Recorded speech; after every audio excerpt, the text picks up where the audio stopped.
सबसे बड़ा रोग क्या कहेंगे लोग। મિત્રો આપણે આજુબાજુમાં ઘણા બધા એવા લોકો હોય છે કે જે આપણા વિશે ખરાબ ટિપ્પણીઓ કરતા હોય, ખરાબ નિંદાઓ કરતા હોય છે, પરંતુ આપણે એ લોકોનું સાંભળવું જોઈએ નહીં, કેમ કે એ લોકોનું જો સાંભળવા રહીએ તો આપણે આપણી મંજિલ સુધી પહોંચી શકતા નથી. એક સરસ મજાની 2 મિનિટની સ્ટોરી છે, ખૂબ ભાવનાત્મકની સાથે સાથે જાણવા જેવી સ્ટોરી છે મિત્રો. એક નાનકડું એવું ગામડું, આ ગામડાની અંદર એક ગરીબ બાળક રહે. બાળક છે એ અતિ ગરીબ અને એ ભણતો હતો. એ સ્કૂલમાં અભ્યાસ કરવાની સાથે સાથે મજૂરી કામ કરતો હતો. મજૂરી કામ કરી અને એમાંથી જે કંઈ પૈસા આવે એમાંથી ભણવાનો ખર્ચ અને પોતાનો ગુજરાન ચલાવવાનો ખર્ચ છે એ કાઢતો હતો.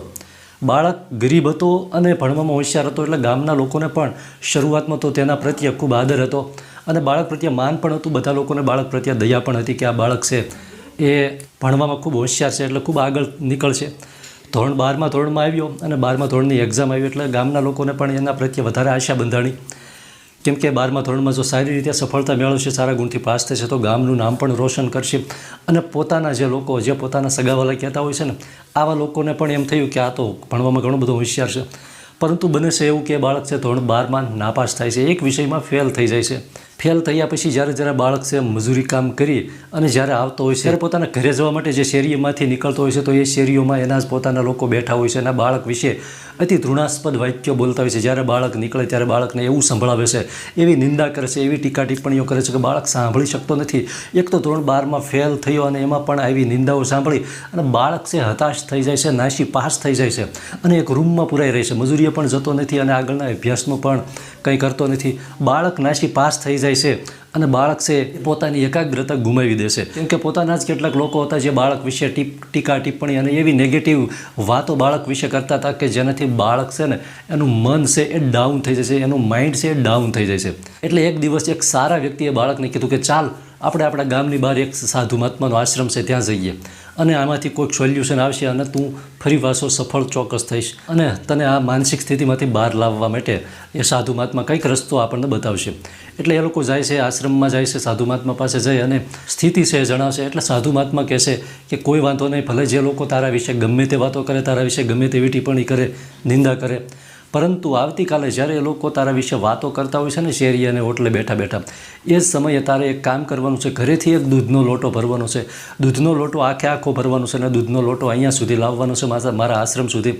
પણ તારે ધ્યાન એ રાખવાનું છે કે દૂધના લોટામાંથી એક ટીપું પણ દૂધ છે એ નીચે ન પડવું જોઈએ, ઢોળાવવું ન જોઈએ.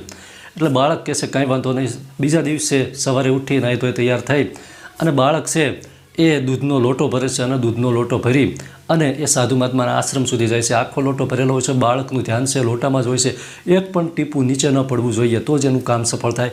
બાળક છે એ લોટો ભરી અને સાધુ મહાત્માના આશ્રમ પાસે પહોંચાડે છે અને સાધુ મહાત્મા કહે છે કે સરસ, તે ખૂબ સરસ, સારી રીતે લોટો અહીંયા સુધી પહોંચાડ્યો. તે કઈ રીતે પહોંચાડ્યો? કેમ કે લોટો ભરેલો છે, તમે ચાલો એટલે એમાંથી દૂધ છે અવશ્ય નીચે થોડું તો 1 કે 2 ટીપા પડે જ, પરંતુ તે આ રીતે ચોકસાઈથી દૂધ લાવ્યો. કઈ રીતે? ત્યારે બાળકે કીધું કે મારું ધ્યાન છે દૂધના લોટા પર જ હતું. ત્યારે સાધુ મહાત્માએ ખૂબ સરસ મજાનો જવાબ આપ્યો કે જે તું જ્યારે દૂધનો લોટો લઈને આવતો ત્યારે પણ એ લોકો તો તારી વાતો કરતા જ હતા, તું જ્યારે નીકળ્યો ત્યારે પણ એ લોકો તારી મજાક મશ્કરી કરતા હતા, તારી નિંદા કરતા હતા, પરંતુ તારું ધ્યાન છે દૂધના લોટામાં હતું. એટલે તે એ લોકો પ્રત્યે ધ્યાન તારું ગયું નહીં અને તે સાંભળીને એને તારું ધ્યાન દૂધના લોટા પ્રત્યે ગયું. એટલા માટે તું દૂધનો લોટો છે એ સારી રીતે અહીંયા સુધી પહોંચાડી શક્યો. આ જ રીતે તારે બીજા કોઈ જે લોકો વાતો કરે છે એ સાંભળવાની નથી, એ લોકો પ્રત્યે તારે બિલકુલ ધ્યાન આપવાનું નથી અને તું ફરી પાછો અભ્યાસમાં લાગી જા. મજૂરી કરવાની સાથે સાથે અભ્યાસ કર, ચોક્કસ તને સફળતા મળશે. અને પછી એ બાળક છે તૈયારીમાં લાગી જાય છે, ખૂબ મહેનત કરે છે, અથાગ મહેનત કરે છે અને ફરી પાછી જ્યારે એક્ઝામ આવે ત્યારે એક વિષયમાં જે ફેલ થયો હતો એ વિષયમાં ખૂબ સારા ગુણથી પાસ થાય છે અને બાળક છે જીવનમાં ખૂબ આગળ વધે છે અને સફળ થાય છે.